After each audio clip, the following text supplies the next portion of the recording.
नमस्कार। आज हम जिन दस्तावेजों पे चर्चा कर रहे हैं वो है हरे कृष्णा महामंत्र और उसकी जो बताई गई शक्ति है उसके बारे में। जी।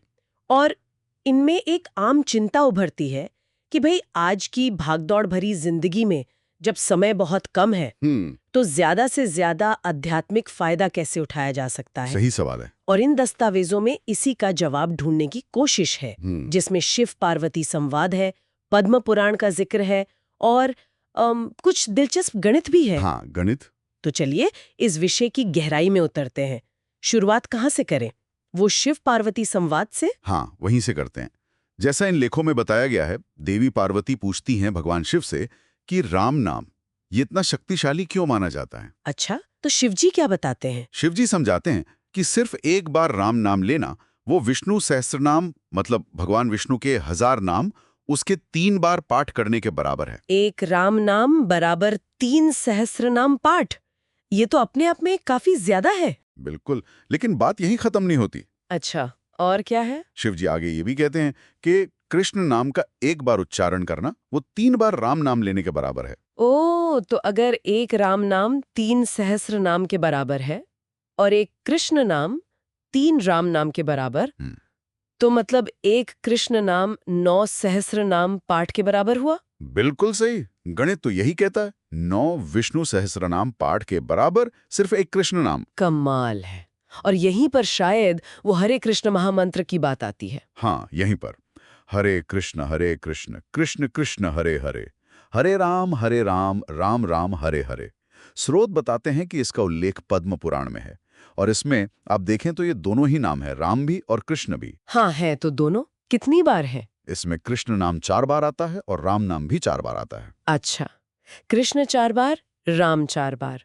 तो अगर हम वो शिवजी वाली बात और इस मंत्र की बनावट को मिलाएं, तो अब गणित क्या कहता है? तो गणित काफी सीधा हो जाता है, जैसा इन स्रोतों में दिखाया गया है। देखिए, फॉर कृष्ण नाम इंटू 9 सहस्र नाम प्रति नाम, ठीक है। ये हो गए 36 सहस्र नाम। और फिर 4 राम नाम इंटू 3 सहस्र नाम प्रति नाम, ये हो गए 12 सहस्र नाम। तो 36 + 12 यानी 48 सहस्त्र नाम। जी हाँ, 48 सहस्र नाम। मतलब इन दस्तावेजों के अनुसार महामंत्र का सिर्फ एक बार जाप करना 48 बार विष्णु सहस्र नाम का पाठ करने जितना फल दे सकता है। एक बार जाप और 48 सहस्त्र नाम पाठ का फल, ये तो बहुत ही बड़ा दावा है। इसे किस संदर्भ में समझाया गया है? क्यों जरूरत है इतनी शक्ति की? इसको कलयुग के संदर्भ से जोड़ा गया है। देखिए, स्रोत बताते हैं कि इस युग में यानी हमारे समय में मनुष्यों की आयु बहुत कम हो गई है, करीब 100 साल मान लीजिए। हाँ, पहले के युगों के मुकाबले तो बहुत कम है। बिल्कुल।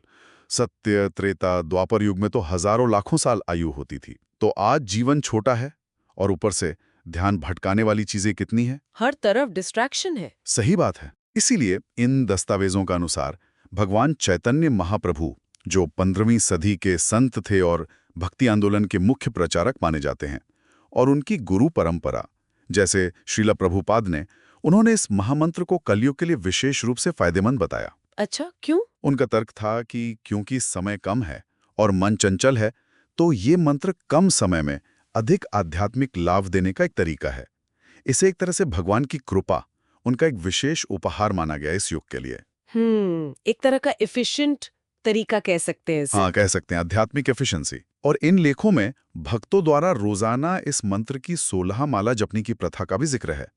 हर माला में 108 बार मंत्र होता है। 16 माला रोज? तो इसका कुल असर क्या बताया गया है फिर उसी गणित के हिसाब से? हाँ, अगर हम उसी गणित को आगे बढ़ाएं तो 16 माला मतलब 16 गुणा 108, ये हुआ 1728 बार महामंत्र का जाप रोज। ठीक है। और हर जाप 48 सहस्र नाम के बराबर है। तो 1728 गुणा 48, ये रोजाना लगभग 82,944 सहस्र नाम पाठ के बराबर हो जाता है। 83,000 सहस्त्रनाम रोज। ये तो बहुत बड़ी संख्या है। और रुकिए, हर सहस्र नाम में लगभग 1000 नाम होते हैं, है ना। विष्णु सहस्र नाम में 1000 से कुछ ज्यादा है।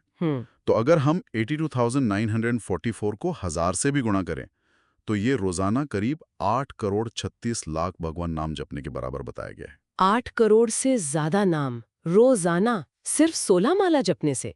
ये गणितीय पक्ष तो बहुत प्रभावशाली है। लेकिन क्या स्रोत इसे किसी कहानी या अनुभव से भी जोड़ते हैं? वो भार्गव और ऋषि अनंतदास वाली बात। हाँ हाँ, वो कहानी भी आती है इन स्रोतों में।